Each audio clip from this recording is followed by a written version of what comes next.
Are you winning the Quidditch World Cup? Bloody hell. Adventure calls with each talent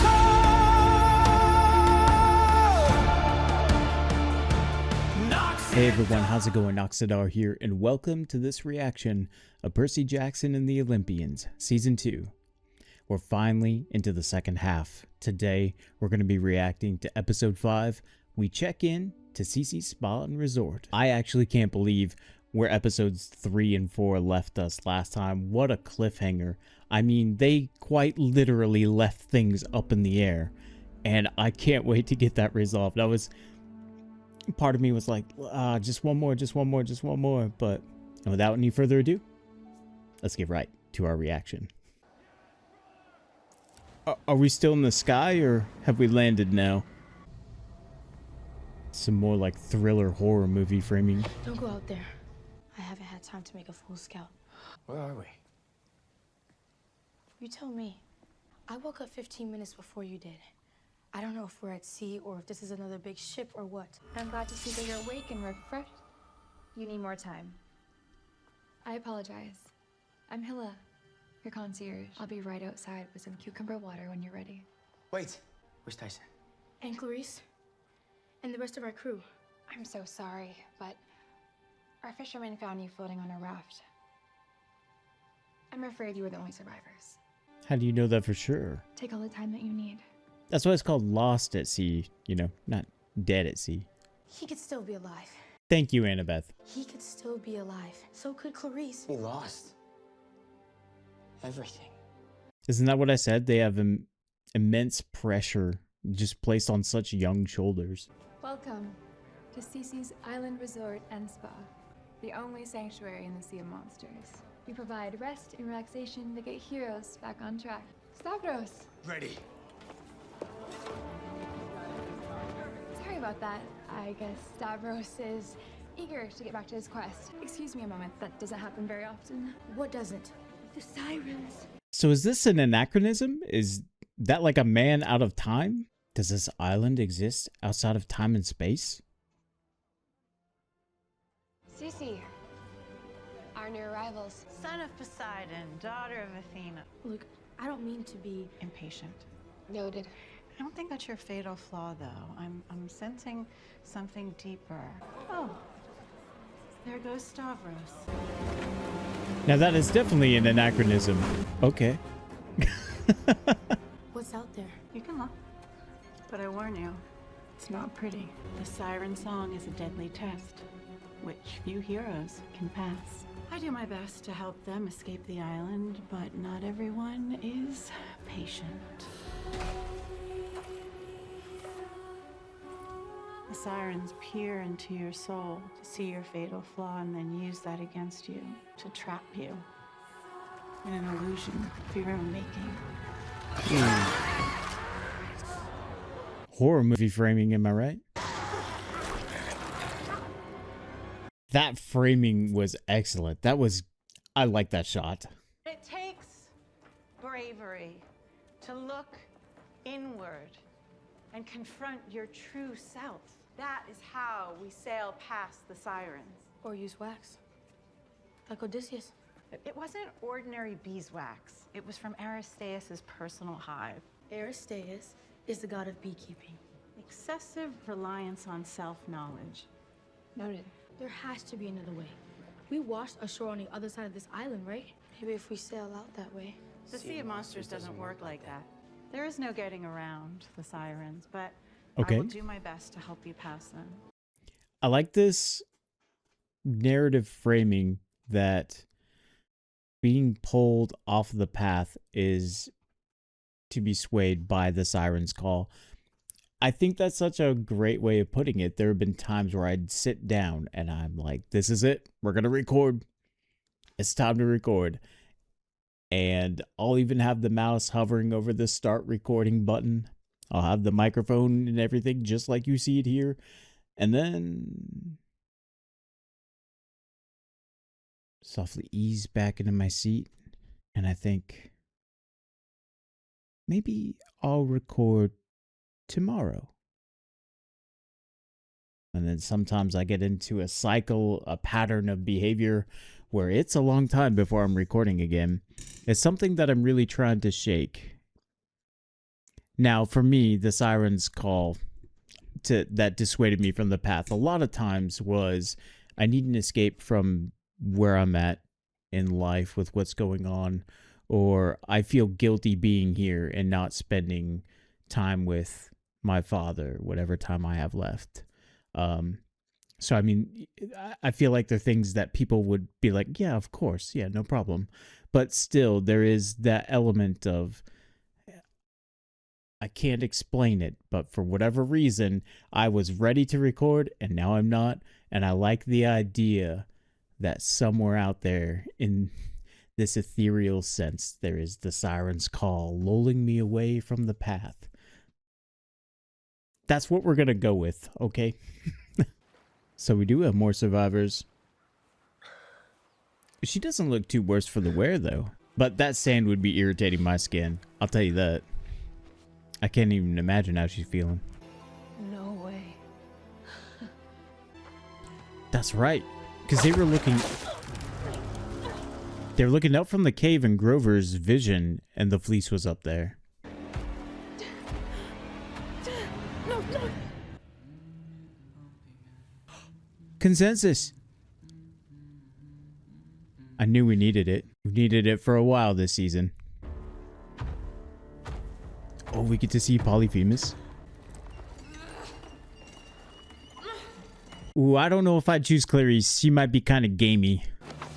Clarice, what are you doing here? Grover, are you gonna help? What are you doing? What does it look like? Rescuing myself. Nice dress. At least she's complimentary. Percy is dead. And Annabeth. I'm sorry.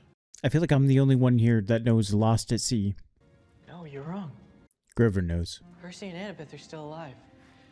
They're not on this island, but I can sense them. See, I've got this empathy link with Percy. Cool. How does that help us now? The other way out of here. Yep.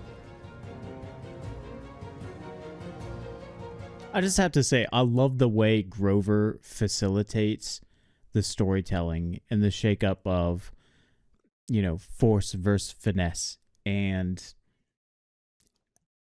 just, gosh, I can't stop gushing about these characters. The supporting characters, I feel like, are given such a great playground to play in. And that support can manifest itself through physical, emotional, and, you know, mental capacities. Okay, we'll get back to it, but yeah, any chance I get to gush about Grover, gush about Grover, I'm gonna take it. Hey, they look pretty nice. That's pretty swanky. Is that even the right term? Swanky? No one at camp needs to know about this. I don't even know what you're talking about. I think they look great. I have no idea what they're on about. Hey guys, don't mind the critters. They're just here for emotional support. Well, we can't rush the process, but let's try. That was magic. Real magic. I think I just figured out who you really are. You mean Cersei? Because I'm not trying to hide. Cersei the witch? Sorceress. Most powerful sorceress. Turned Odysseus' men into pigs. The pigs thing was the old me. I'm not a god or a demigod. I am banished here, and I make the best of it by helping people, and I do have other heroes to help, so... She's on a schedule. She's on the clock. But if we don't identify what your fatal flaw is, we can't begin the real work.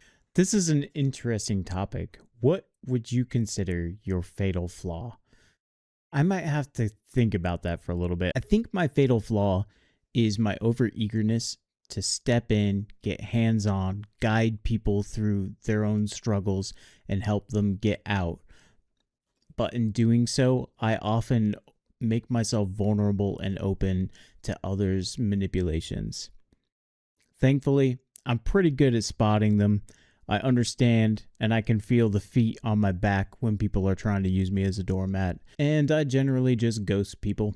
I'm not interested in conflict. I'm not interested in being right in an argument. I just think if there's no more value, then just give whatever or whomever it is an about face and start charting your path the other way. But I would say that's my fatal flaw. I really do want to see people succeed.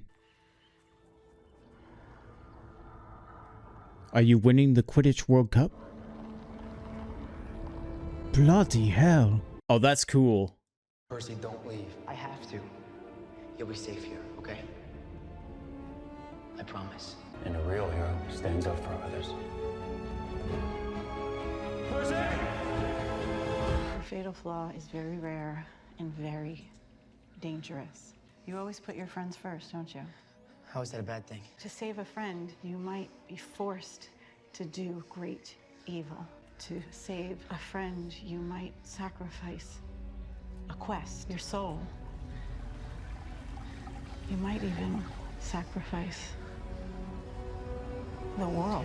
Going back to the prophecy, I was going to say, or maybe he would sacrifice his Jedi training. The one thing that I wish I could have taken into this entire reaction series, even going all the way back to season 1, is being more familiar with Joseph Campbell and like the archetypical hero's journey, but just being more familiar with that work. Although there are places where I can recognize that it's happening, that we're in the archetype, as it were.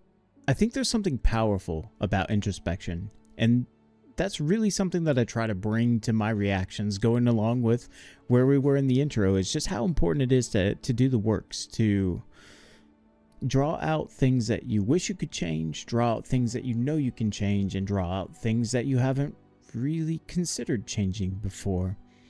And somewhere in the middle of all that swirling morass of possibility, of infinitude, you can distill everything down to who you are in the moment.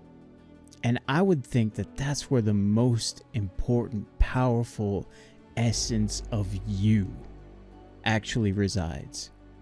That's the place where you defy fate. That's the place where the ambiguity of prophecy takes on a multitude of meanings and outcomes and expressions.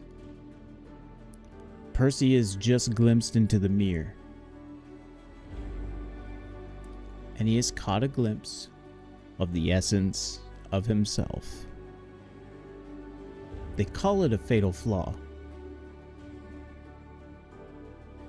But is it? But I think that only comes with acceptance.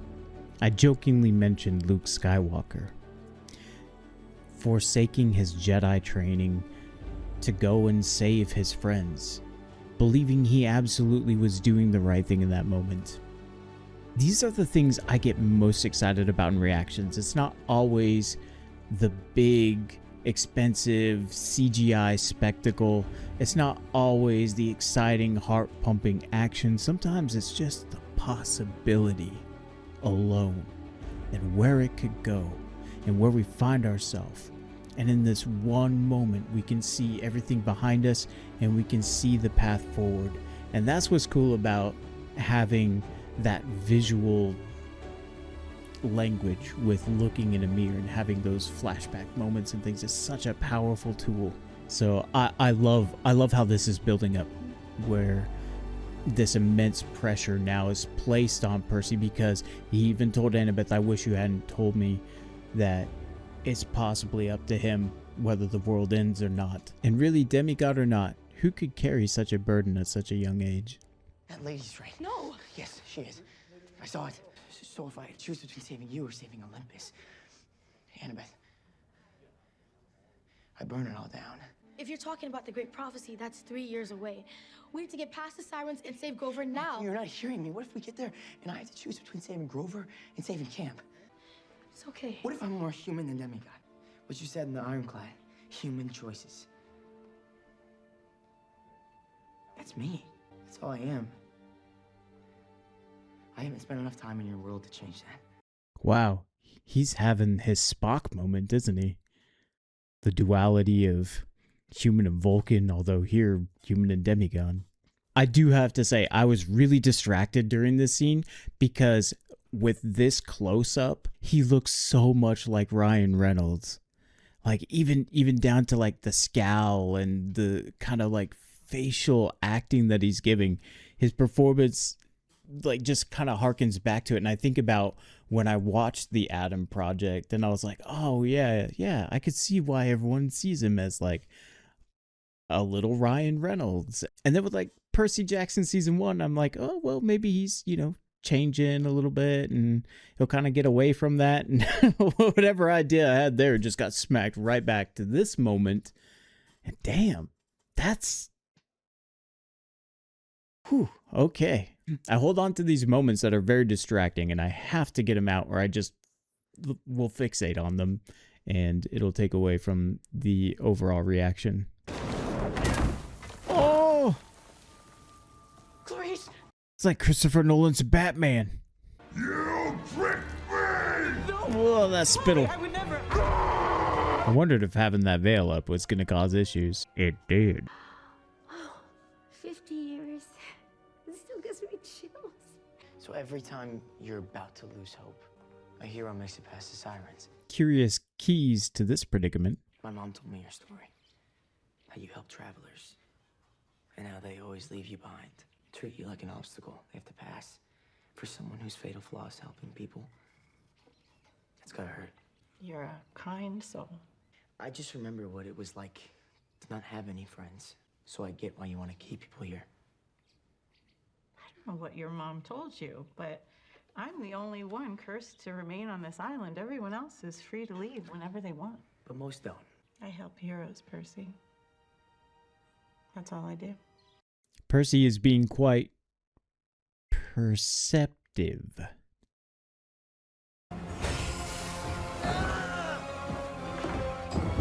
Does that hurt? Oh. I mean, the likeness is uncanny. I don't know about you. See Annabeth pass the sirens without taking so much as one class. Well, the whole litter might just up and follow her to their doom. Welcome aboard. Now, granted, I don't have any ulterior motives for wanting to help people. I think. I hope. Not like that, anyways. To leave, I was just looking for Percy. Someone said he came in here. Annabeth, you're free to go whenever you want, but without even knowing what your fatal flaw is, the chances of you getting... Pride.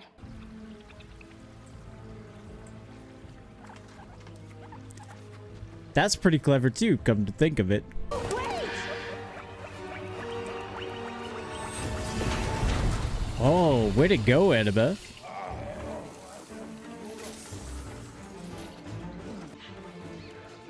Is that Edward Teach? Is that his name? Blackbeard? Eddie? Call me Blackbeard. Yes. That's awesome. Man. It's barely enough for one of us. Looks like quite a bit, Percy. I feel like maybe he should have the earwax, since he's controlling the water and stuff.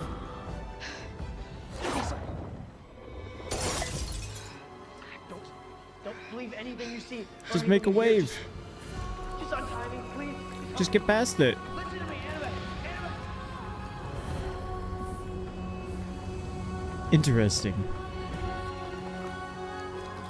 I don't think she's...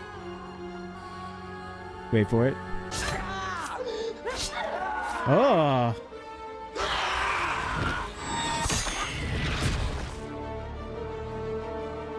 Huh? This is Athena? Mother. I've never seen anyone set a trap for the sirens until today. I didn't know you were watching. I was always watching. Man, she really needed to hear that. Why am I the one to... What is reality? A little mind-bending, not gonna lie. Beautiful cinematography, though. I said it before, I really like these wide angle shots for just establishing the world. Because this season, I feel like we're more present in the world too. And not just a sequence of events. We're here. So soon?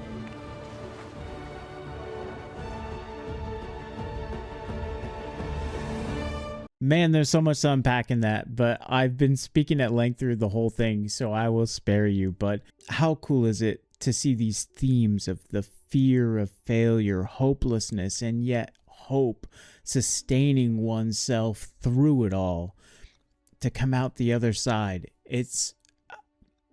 And all through this lens of looking inside oneself and learning more about who you are meant to be, the path you want to take, and having the awareness that things could turn out very differently when very different choices are made.